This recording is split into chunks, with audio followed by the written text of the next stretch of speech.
Bienvenue sur Femmes et Ambitieuses, le podcast de coaching qui accompagne les femmes dans leur épanouissement professionnel et personnel. Je suis Jenny Chamas, coach de vie certifiée et maman de 2 enfants.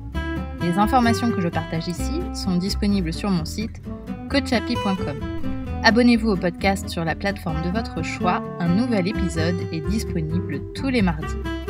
Si vous aimez Femmes et Ambitieuses, vous pouvez soutenir le podcast en laissant votre avis sur iTunes. Cette semaine, je voudrais remercier Charlotte qui a écrit sur iTunes. Merci pour toutes vos analyses, vos conseils et vos méthodes. Chaque sujet est vraiment bien choisi et les exemples si proches de notre réalité. J'écoute votre podcast dans un moment où je passe beaucoup de temps à l'hôpital et vous égayez mes journées et me permettez de me détendre. Merci beaucoup. J'espère vous écouter longtemps. Chère Charlotte, merci pour cet adorable message et je vous souhaite à mon tour le meilleur pour la suite et le moins de temps possible à l'hôpital. J'en profite pour remercier toutes les auditrices et les auditeurs qui ont laissé un avis sur iTunes car nous avons atteint l'objectif des 100 notes. Vous savez à quel point j'aime les objectifs. Le prochain, atteindre la barre des 500. Si vous aussi, vous voulez aider Coachapi à dépasser les 500 commentaires, il vous suffit d'écrire quelques lignes sur iTunes, accompagnées de 5 jolies étoiles pour ce faire. Chaque message de plus contribue à l'existence du prochain épisode. Merci 1000 fois. Aujourd'hui, nous démarrons une série d'épisodes consacrés au thème du travail et de la carrière. Et pour commencer en beauté, nous allons parler d'aimer notre travail. Et ce, même quand on ne l'aime pas. Alors, est-ce que vous traînez des pieds le matin pour aller au bureau ? Vous n'êtes plus trop sûr d'aimer votre travail ou d'aimer votre business si vous êtes entrepreneur. Il y a des jours avec et des jours sans, et puis plus le temps passe, plus les jours sans s'accumulent. Vous trouvez que votre travail est vraiment trop difficile ou alors complètement inintéressant, qu'il est vide de sens, ou alors qu'il est trop prenant, que vous aimeriez quelque chose de plus flexible. Ça vous embête d'y passer autant de temps que ça. Vous pourriez faire des choses tellement plus constructives à la place. Alors, vous attendez avec impatience la pause déjeuner, la soirée qui s'annonce, et surtout les vacances.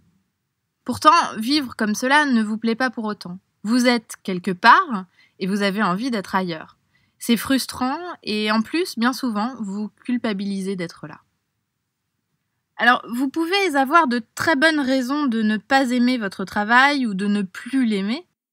Le problème, c'est que si vous passez la journée à vous répéter que vous ne savez pas pourquoi vous êtes là, que vous n'aimez plus ce que vous faites, cela provoque en vous des émotions négatives qui s'installent.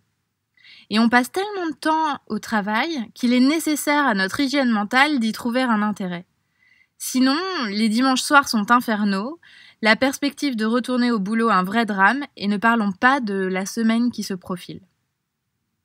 Ainsi, se coacher pour aimer son travail même quand on ne l'aime pas, permet d'abord de passer de moins mauvaises semaines. Ensuite, ça permet aussi d'arrêter de seriner votre partenaire, vos copines et votre mère au sujet de cet horrible travail que vous vous coltinez. Et enfin, ça vous permet d'être dans un état émotionnel plus constructif pour rechercher un emploi ou trouver des clientes si c'est ce que vous souhaitez faire. Je vous imagine déjà en train de me dire que je suis bien gentille, mais que si j'étais à votre place, ça vous semblerait évident que vous ne pouvez pas aimer ce qui est détestable. Votre boss, les tâches répétitives que vous devez exécuter, l'équipe terrible que vous devez manager, bref. Et c'est normal que vous vous dites ça parce que quand vous répétez à votre cerveau que vous n'aimez pas votre travail ou votre business, il s'entraîne à trouver des preuves que vous avez raison et il devient de plus en plus efficace jour après jour. Les preuves s'accumulent et votre état émotionnel se dégrade. Parce que chaque tâche, chaque réunion, chaque échange avec vos collègues, chaque client qui dit non est une preuve de plus que vraiment vous n'êtes pas là où vous devriez être. C'est comme si vous aviez enfilé des lunettes qui ne vous montraient que l'aspect négatif de votre travail. Et plus vous prenez l'habitude de porter ces lunettes, moins vous êtes capable de voir les choses qui pourraient potentiellement vous plaire. Et vous renforcez ainsi, chaque jour, un peu plus la pensée que vous n'aimez pas votre boulot. Et chaque jour, ça devient un peu plus contraignant, voire difficile d'aller travailler. Il est possible d'enrayer le disque qui tourne et qui répète « Je n'aime pas mon travail, je ne suis pas épanouie, il faut vraiment que je démissionne, encore une semaine qui s'annonce, la déprime, et j'en passe ». En effet, ce sont vos pensées qui créent en vous cet inconfort au sujet de votre travail. Plus vous les répétez et plus l'inconfort grandit. Ce n'est pas le travail en lui-même, ni ce que vous faites dans votre travail qui crée cela, mais tout ce que vous vous dites à ce sujet. Pourtant, vous pourriez aimer un peu plus votre travail qu'aujourd'hui sans en changer. Si aujourd'hui vous détestez votre travail, vous n'allez pas l'adorer demain, rien que par la force des pensées. J'aimerais bien que ce soit possible en un claquement de doigts, mais soyons réalistes, ce n'est pas ce qui va se produire. Cependant, vous pouvez entraîner votre cerveau à voir ce qui, dans votre quotidien professionnel, éclaire le reste de la journée. Et ça, je suis certaine que vous êtes capable de trouver quelques attraits, même s'ils vous semblent minimes. Et là, j'en entends certaines d'entre vous me rétorquer « Mais à quoi bon aimer ce que je n'aime pas ?» Effectivement, vous pourriez tout à fait changer de travail là, tout de suite, sans faire l'exercice de voir les avantages qu'a votre travail actuel. Et vous pouvez tout à fait vous dire que ça ira mieux une fois que vous aurez changé de travail. Mais finalement, cela revient à remettre le bonheur à plus tard, sans garantie que vous trouviez la prochaine étape professionnelle rapidement, ni qu'elle sera elle-même parfaite. Ainsi, cette compétence que je vous propose de développer, à savoir celle d'aimer son travail et d'aimer votre situation actuelle, de façon intentionnelle, ça vous permettra de rendre votre quotidien plus agréable, que vous restiez dans le même travail ou que vous décidiez d'en changer. En fait, vous apprendrez à tourner cette situation à votre avantage plutôt que d'en souffrir. Alors pour ce faire, je vous propose d'enlever vos lunettes noires et de demander à votre cerveau « Qu'est-ce qui se passe bien dans votre travail ou dans votre business ? Qu'est-ce qui est agréable ? Qu'est-ce que vous aimez dans cette activité ? Quelles sont les compétences que vous utilisez et que vous développez dans ce poste qui vous sont utiles ? Est-ce par exemple l'expérience de management que vous développez ? Est-ce votre indépendance ? Est-ce la sécurité financière que vous apporte votre travail ? Est-ce le fait que vous développez une compétence qui pourrait vous servir partout ?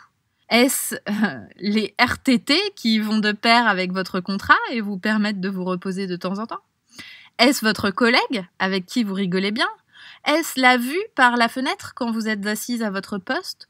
Ou alors, est-ce le fait que votre entreprise soit prestigieuse ? Est-ce la pression que vous apprenez à dompter et qui fait que sur le prochain poste, vous n'aurez peur de rien ? Bref, essayez de demander à votre cerveau toutes les raisons pour lesquelles, finalement, votre travail d'aujourd'hui n'est pas si mal et comporte quelques avantages.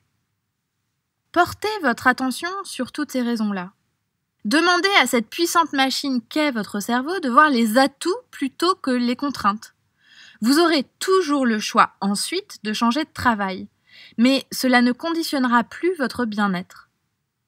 Alors, il est tout à fait possible qu'au début, au moment où vous vous posez ces questions pour la première fois, il soit compliqué de trouver des réponses, car jusqu'ici, vous avez plutôt eu l'habitude de faire la liste de tout ce qui n'allait pas. Mais je vous invite à continuer et à persévérer. Si vous le décidez, vous réussirez à voir les petites choses qui, même minimes par rapport à votre liste de déboires, pourront apporter un peu de gaieté à vos journées. Et cela sera un atout considérable le jour où vous entamerez une recherche d'emploi ou alors le jour où vous chercherez de nouveaux clients, car vous serez dans un état d'esprit plus positif et donc plus propice à la réussite de ce que vous entreprendrez. Et qui sait, avec le temps, vous vous rendrez compte qu'en fait, vous n'êtes pas si mal là où vous êtes et que ça vous redonnera un coup de boost pour continuer. En fait, vous n'avez rien à perdre et tout à gagner. Alors comme exercice d'application cette semaine, je vous propose celui-là. À la fin de chaque journée de travail et avant de rentrer chez vous, prenez 3 minutes pour lister 3 kiffs que vous avez vécus au travail. Cet exercice entraînera votre cerveau à voir les aspects positifs. Si vous le faites régulièrement, vous verrez que vous réussirez à écrire cette liste de plus en plus vite. Les aspects positifs vous viendront à l'esprit immédiatement. Alors, juste en aparté, cette liste de kiffs, je la tiens de Florence Servan-Schreiber et de son ouvrage « Les 3 kiffs par jour » que je vous recommande de lire sur la psychologie positive et comment être plus heureuse au quotidien. Donc, je vous propose d'adapter cette liste de kiffs à votre environnement professionnel. Et je vous propose également quelques exemples de kiffs. Ça pourrait être avoir réalisé toutes les tâches que vous aviez planifiées. Ça pourrait être le repas que vous avez partagé avec votre collègue. Ça pourrait être le feedback qu'un manager vous a fait. Ou alors cette présentation sur laquelle vous avez travaillé et dont vous êtes fier. Vous êtes en quête de sens dans votre vie professionnelle. Vous aimeriez un quotidien professionnel plus épanouissant. Vous rêvez de la prochaine étape sans savoir par où commencer. J'accompagne en coaching des femmes ambitieuses qui souhaitent franchir une étape décisive dans leur carrière. Cet accompagnement est individuel et personnalisé. Il est là pour vous aider à avancer malgré les doutes, malgré l'indécision, l'anxiété de votre situation et malgré vos tendances perfectionnistes, pour mener à bien vos projets professionnels avec confiance et sérénité. Si c'est quelque chose qui vous parle, vous pouvez réserver une séance de découverte gratuite. Nous explorerons votre problématique et la façon dont je pourrais vous aider. Rendez-vous sur les notes de cet épisode ou sur le site coachapi.com. coachay.com. À bientôt!